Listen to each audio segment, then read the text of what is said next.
Hello बच्चों, मैं आपका आदि सर लेकर आया हूँ आर्म्स एकेडमी डिजिटल चैनल पे 11 फिक्स 12th इजी इस सीरीज का next important topic from the chapter respiration in plants. मुझे मालूम है आप लोगों को यही एक कंसेप्ट है, यही एक टॉपिक है जो बहुत ज़्यादा दिक्कत देती है। तो like that is electron transport system. देखो, इसके पहले हम लोगों ने देखा हुआ है ग्लाइकोलिसिस, जहाँ पे साइटोप्लाज्म में ग्लूकोज को ब्रेक डाउन करके वहां से पायरुविक एसिड बनाए जाते हैं। This everything occurs in the cytoplasm of a cell. Like right now we are talking about the eukaryotic cell.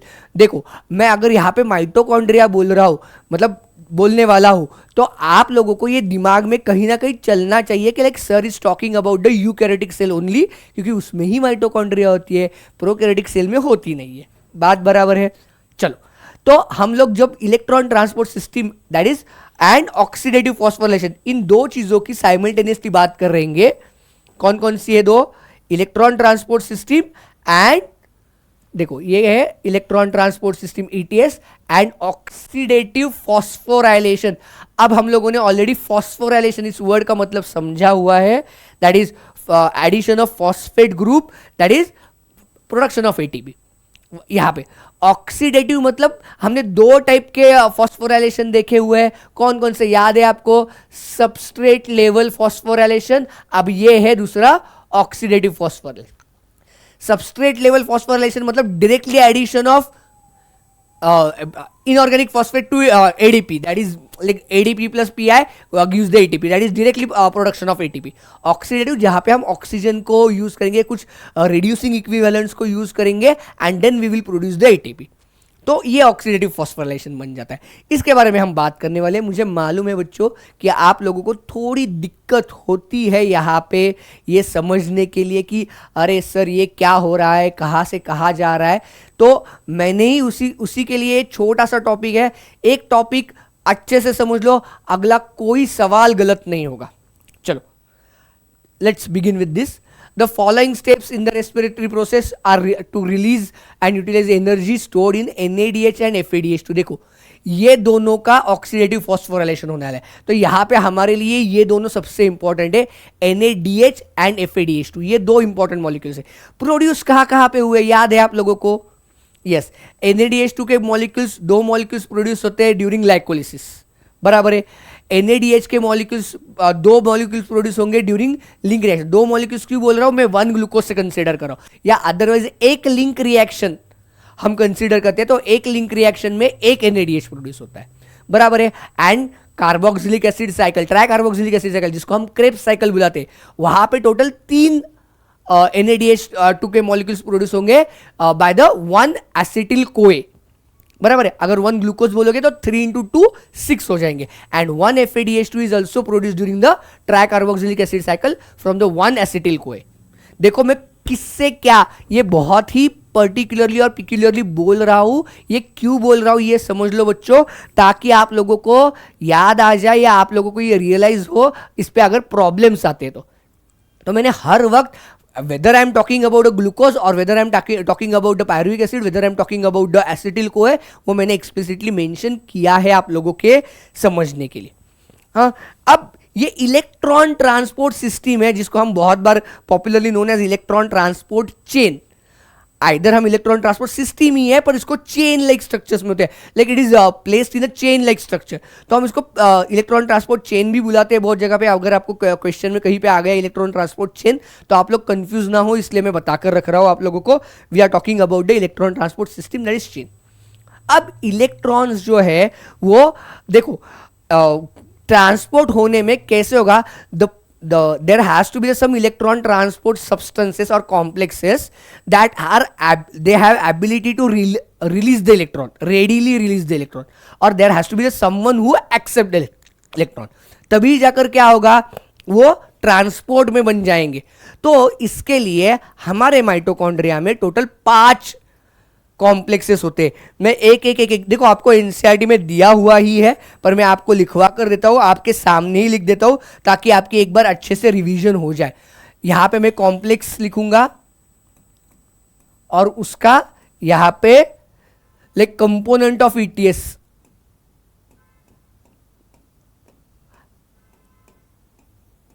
ETS में कौन आता है इसके, अगर वो मैंने कॉम्प्लेक्स को लाइक इसको हम लोगों ने रोमन नंबर्स देकर रखे, तो first complex is complex 1 which is also called as FADH और FMN, NADH dehydrogenase,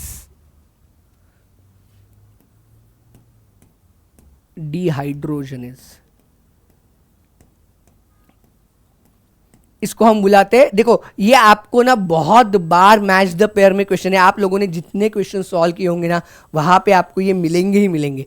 दूसरा कॉम्प्लेक्स आता है अपना, ये देखो ये इस पे PYQ भी है, complex 2 is also known as 2023 या 2024 का PYQ है, हाँ, सक्सीनेट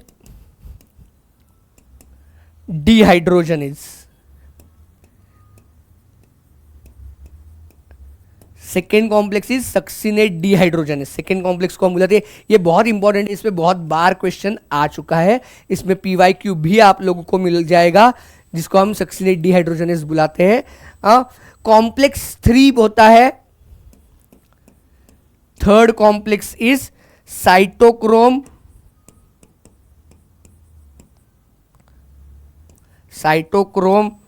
BC1 कॉम्प्लेक्स, इसको बुलाते हैं हम cytochrome BC1 complex. Third complex is cytochrome BC1। मैं एक काम कर लेते, थोड़ा सा इधर ले लेता हूँ सब कुछ, तो आप लोगों को अच्छे से दिखाई देगा। हाँ, साइटोक्रोम BC1 कॉम्प्लेक्स, देखो ये देखो पहला कॉम्प्लेक्स कौन सा बोला, FMN NADH डिहाइड्रोजनेज, देखो दोनों डिहाइड्रोजनेज है, तो ये ऑक्सीडेशन रिडक्शन रिएक्शन में आएंगे। Second complex is succinate dehydrogenase, that means like ये सक्सीनिक एसिड के साथ आएगा। नेक्स्ट है साइटोक्रोम BC1 कॉम्प्लेक्स, ये है। उसके बाद आता है फोर्थ वन इज साइटोक्रोम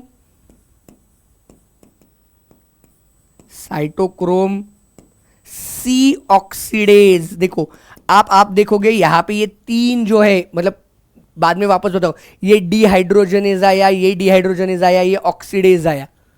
हाँ, आप देखो इसमें ना एक बहुत ही इंटरेस्टिंग सवाल बन पाएगा, मैं प्रेडिक्ट कर देता हूं ऐसे सवाल आने की गुंजाइश है। अब ये आपको अगर ये पूछा जाए कि ये इसमें से कोई एक एंजाइम, हाँ लाइक आपको जो बायोमोलिक्यूल्स में दिया है, it belongs to which class, कौन से क्लास को बिलोंग करता है, ऐसे भी सवाल आ सकता है।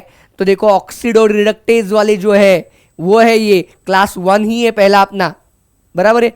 एंड साइटोक्रोम कॉम्प्लेक्स 5 बन जाता है ATP synthase, most important enzyme या कॉम्प्लेक्स सिंथेज।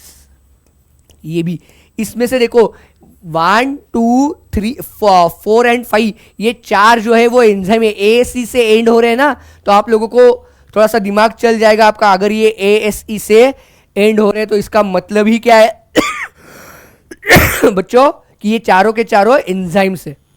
हाँ, आई बात समझ में। अब हम देखेंगे इनमें इलेक्ट्रॉन ट्रांसपोर्ट कैसे होता है। सॉरी, देखो अब everything is going to happen within the mitochondria, बराबर है। तो माइटोकॉन्ड्रिया में हम लोग ना ये एक डायग्राम में निकाल देता हूँ आप लोगों के लिए समझाने के लिए। हाँ, और ये आउटर मेम्ब्रेन है। हाँ, ये क्या है, आउटर मेम्ब्रेन है, इसको मैं ना लेबल कर देता हूँ outer membrane of mitochondria, but obviously ये है आउटर मेम्ब्रेन ऑफ माइटोकॉन्ड्रिया। हाँ, ये क्या है पूरी की पूरी, या इधर दूँ या उधर दूँ, मैं उधर दे देता हूँ, उधर मुझे कुछ करना नहीं है। मैं एक काम कर दे, इसको ना अलग कलर से ही कर देता हूँ ताकि आप लोगों को समझने में थोड़ी इजी हो जाए। आउटर मेम्ब्रेन हमने वाइट कलर से की है, इनर मेम्ब्रेन हम येलो कलर से करेंगे। दो इट इज लाइक फोल्डेड, यहाँ पे मैं स्ट्रेट दिखा रहा हूँ, फोल्डेड होती है हम लोगों को मालूम है, पर ये यहाँ पे दिखाने के लिए इजी हो जाएगा। It becomes inner membrane.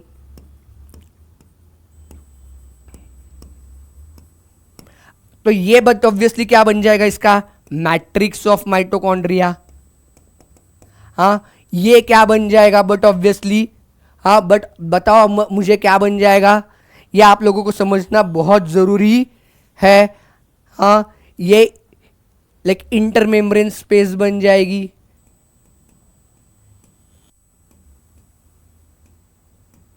ये इंटरमेम्ब्रेन स्पेस है, मतलब आउटर और इनर के बीच में जो, दोनों के बीच में जो स्पेस बनेगी दैट इज इंटरमेम्ब्रेन स्पेस।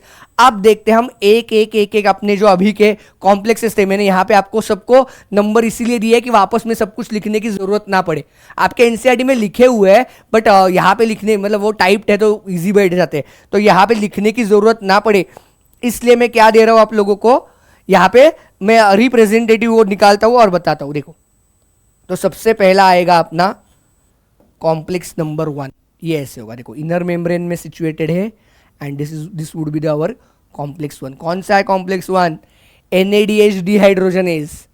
दूसरा अपना कौन सा कॉम्प्लेक्स है देखेंगे, दूसरा मैं रेड कलर से निकालता हूँ, हाँ ये यहाँ पे inner side of the inner membrane, on the inner side of inner membrane, ये कॉम्प्लेक्स 2 बन जाएगा, बराबर है। उसके बाद और एक अलग कलर से, ग्रीन कलर से मैं थर्ड कॉम्प्लेक्स निकालता हूँ, दैट वुड बी सेकेंड कौन सा था? Succinate dehydrogenase. कॉम्प्लेक्स 3 है हमारा जो मैंने ग्रीन कलर से निकाला है, उसका नाम क्या है? Cytochrome BC1 complex. उसके बाद मैं और एक कलर से, कौन सा कलर निकालूँ, ये पिंक कलर से निकालता हूँ, कॉम्प्लेक्स 4 बन जाएगा। ये है हमारा सी ऑक्सीडेज, कॉम्प्लेक्स 4 बन जाएगा, साइटोक्रोम सी ऑक्सीडेज। और उसके बाद में वाइट कलर से ही निकालता हूँ उसको, जो हमारा है ATP synthase that is complex 5, वो यहाँ पे होगा, वो थोड़ा सा अलग तरीके से होगा। ये नॉर्मल, इसमें ये 2 इंपॉर्टेंट रीजन होंगे।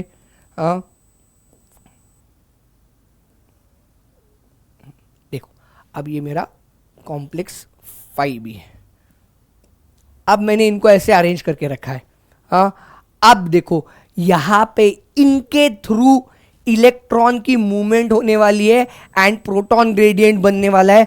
आप लोगों को याद होगा अगर कि हम लोगों ने जो फोटोसिंथेसिस में लाइक पीटर मिशेल का केमियोस्मोटिक हाइपोथेसिस देखा है, तो वहां पे हम लोगों ने बात की है कि जैसे ही इलेक्ट्रॉन ट्रांसपोर्ट होते हैं that creates the proton gradient which is required for the maintenance और production of ATP।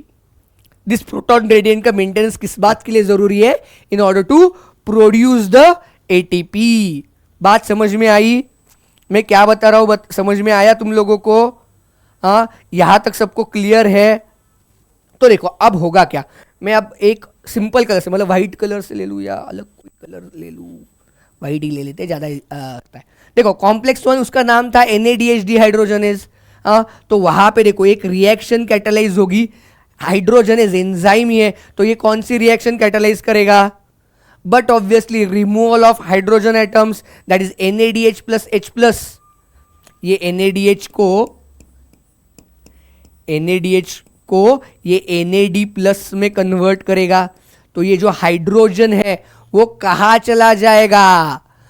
Proton gradient create करने के लिए ये हाइड्रोजन कहां चले जाएंगे? बट ऑब्वियसली यहां पे, तो यहां पे 4 हाइड्रोजन्स आ जाएंगे, 4 प्रोटॉन्स आ जाएंगे। उसके साथ मैंने देखो एक जानबूझ के मैंने एक कॉम्प्लेक्स यहां पे निकाला नहीं, इसी वक्त ये जो ट्रांसपोर्ट हो रहा है तो इलेक्ट्रॉन्स आ जाएंगे, तो इलेक्ट्रॉन्स के लिए एक मोबाइल इलेक्ट्रॉन कैरियर आ जाएगा। उस मोबाइल इलेक्ट्रॉन कैरियर को हम बुलाएंगे यूबिक्विनोन, UQ करके हम इसको रिप्रेजेंट करते हैं। अब ये क्या करेगा देख लो।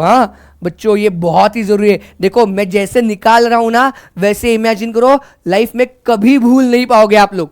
तो सबसे पहले कॉम्प्लेक्स ने क्या कर दिया कि NADH को NAD+ में कन्वर्ट कर दिया, तो प्रोटॉन्स बाहर गए। कितने प्रोटॉन्स बाहर गए? 4 प्रोटॉन्स बाहर गए।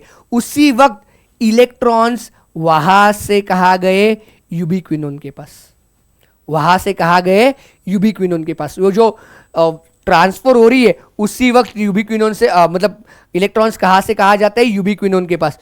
और एट द सेम टाइम देखो ये जो अपना कॉम्प्लेक्स 2 है उसका नाम क्या था? याद है क्या आप लोगों को? बराबर है, सक्सिनेट डिहाइड्रोजनेज। तो ये क्या कर देता है देखो, FADH2 को F FAD में कन्वर्ट कर देगा, FADH2 को FAD में कन्वर्ट करेगा, यहाँ पे भी उसका रिडक्शन हो जाएगा। तो वहां से भी कौन निकलेंगे, इलेक्ट्रॉन्स निकलेंगे, वो जाएंगे कहाँ, यूबिक्विनोन के पास। Ubiquinone is a mobile carrier है, ये क्या करके लेगा, यहां से वो अपने ये आए हुए इलेक्ट्रॉन्स लेकर जाएगा कॉम्प्लेक्स 3 की तरफ। ये जो सारे इलेक्ट्रॉन्स आए ना, वो कहां पर लेकर जाएगा, कॉम्प्लेक्स 3 की तरफ। देखो तो दोनों complex 1 and complex 2 transfer the electron to the ubiquinone, not directly to the 3। Directly 3 के पास वो लेकर जाने वाले नहीं है, वो क्या करने वाले, पहले यूबिक्विनोन को देंगे, ये यूबिक्विनोन ये इलेक्ट्रॉन्स लेकर जाएगा किसके पास, कॉम्प्लेक्स 3 के पास। और यहां से ही क्या होगा, वापस 4 हाइड्रोजन एटम्स और 4 प्रोटॉन्स बाहर एक्यूमुलेट हो जाएंगे बिटवीन द इंटरमेम्ब्रेन स्पेस, बराबर है। And at the same time ये जो इलेक्ट्रॉन्स आए हुए हैं वो जाएंगे यहां पे, और एक इंटरेस्टिंग कैरियर होता है जिसको हम बुलाते हैं साइटोक्रोम सी। ये जो है वो साइटोक्रोम सी है, ये इसके पास इलेक्ट्रॉन्स आ गए, this is also mobile electron carrier है। ये साइटोक्रोम सी क्या करेगा, ये cytochrome c but obviously provide this electrons to the next complex, that is complex 4 को प्रोवाइड करेगा। ये यहां से यहां आएंगे, उसमें से 2 इलेक्ट्रॉन्स आएंगे, 2 इलेक्ट्रॉन्स आ गए यहां पे। और जब ये 2 इलेक्ट्रॉन्स आ रहे तो ये क्या करेगा, एक रिएक्शन कैटालिस्ट होगी, मतलब वाटर की रिएक्शन होगी। यहां पे होगा कैसे, देखो half of 2O2 will be converted into 2H2O and बाहर निकल कर जाएंगे 2 प्रोटॉन्स, बाहर निकल कर जाएंगे 2 प्रोटॉन्स। यहां पे +2 प्रोटॉन्स होंगे ही, हाँ, बट ऑब्वियसली उससे बनेगा पानी। सो यहां पे ये जो फाइनल इलेक्ट्रॉन एक्सेप्टर जो है वो कौन है, ये जो 2 इलेक्ट्रॉन को एक्सेप्ट कर रहा है वो कौन कर रहा है, ऑक्सीजन कर रहा है। आपके लिए क्वेश्चन होता है who is a final electron acceptor, electron acceptor कौन है यहाँ पे, ऑक्सीजन ही है। ये बहुत ही पॉपुलर क्वेश्चन है। अब देखो यहां पे क्या हो गया, proton number of protons are more, तो यहां पे प्रोटॉन ग्रेडियंट बन चुका है।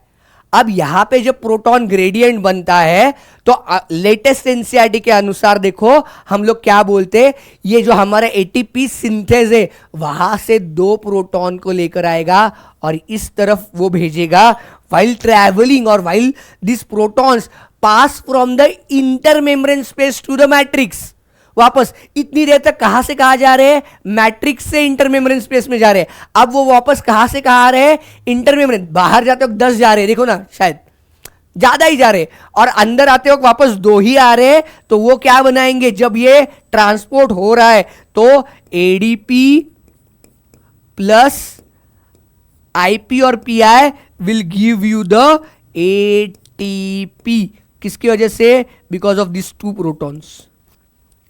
वापस बाहर क्या, अंदर क्या आ रहे हैं, ये 2 प्रोटॉन्स आ रहे हैं। देखो पुराने एनसीईआरटी में हम लोग अलग नंबर बोलते थे, अभी 2 प्रोटॉन्स बोल रहे, कहीं कहीं पे इसका 4 भी नंबर आप लोगों को दिख सकता है। हाँ, एनसीईआरटी के डायग्राम में एक अलग नंबर है, पुराने एनसीईआरटी में दोनों जगह पे 4-4 बोला हुआ है, अभी वो 2 आया है। तो हम लोग क्वेश्चन ऐसे नहीं आएगा, बट फिर भी अब इसमें ना ये जो एटीपी सिंथेज है ना, उसमें ये 2 पार्टिकल्स होते हैं, मतलब 2 पार्ट्स होते हैं। इस जो इनर मेम्ब्रेन में, मतलब मेम्ब्रेन में फंसा हुआ पार्ट है, ये वाला जो, इसको बुलाते हम F0 पार्टिकल। और जो मैट्रिक्स में आया हुआ पार्ट है, जो मैट्रिक्स में आया हुआ पार्ट है उसको बुलाते हैं हम लोग F1 पार्टिकल। ये 2 चीजें आप लोग याद रखो। अब आपने जैसे मैंने बताया वैसे अगर ये फॉलो किए, मैंने इसलिए डायरेक्टली लिखवा कर नहीं लाई थी, मैंने I have written it in front of you so that you would understand it much better. Electron का ट्रांसपोर्ट किसके तरफ से किसकी तरफ हो रहा है दिख रहा है, यहां पे क्वेश्चन होगा, पहले 1 and 2 transport the electron to the, और transfer electron to the first ubiquinone and ubiquinone brings it to the complex 3। Complex 3 देगा cytochrome C which is mobile, वो यहां से यहां चला जाएगा, आउटर साइड पे, मेम्ब्रेन के आउटर साइड पे है ये, तो यहां से वहां वो मूव करेगा and then it will give the electrons to the complex 4। Complex 4 का नाम ही क्या है हमारा, हाँ, कॉम्प्लेक्स 4 का नाम क्या है, साइटोक्रोम सी ऑक्सीडेज, ऑक्सीडेज होगा ना तो इसको देखो, ऑक्सीजन को वो इलेक्ट्रॉन देगा, इलेक्ट्रॉन देकर वो उसका पानी बनाएगा, like that will form the water molecule and यहां से वो आगे चला जाएगा। बात समझ में आ रही है तुम लोगों को? यहां तक सब कुछ क्लियर है?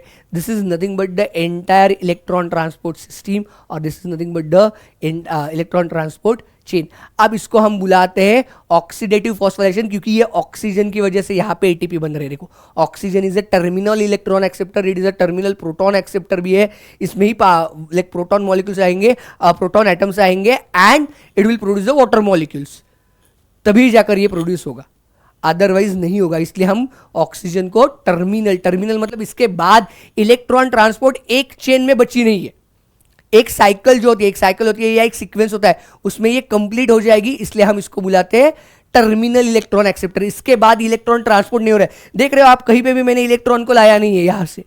कॉम्प्लेक्स 4 के बाद, कॉम्प्लेक्स 4 के बाद हम डायरेक्टली जा रहे हैं एटीपी सिंथेस के लिए। ये एटीपी सिंथेस क्या कर लेता है, इनर इंटरमेम्ब्रेन स्पेस से 2 प्रोटॉन्स को अंदर लाएगा एंड उससे बट ऑब्वियसली एटीपी बनाएगा। हाँ, अभी ये हम लोगों को अलग नंबर दिया हुआ है, आप लोग कोई भी नंबर फॉलो कर लो, इस पे ऐसे नंबर वाइज क्वेश्चन आने की पॉसिबिलिटी कम है, बट ये ऐसे सब कुछ बन जाता है। I hope all of you have understood this, all of you have followed this part. Okay, we will thank you, like we will stop here. Thank you very much.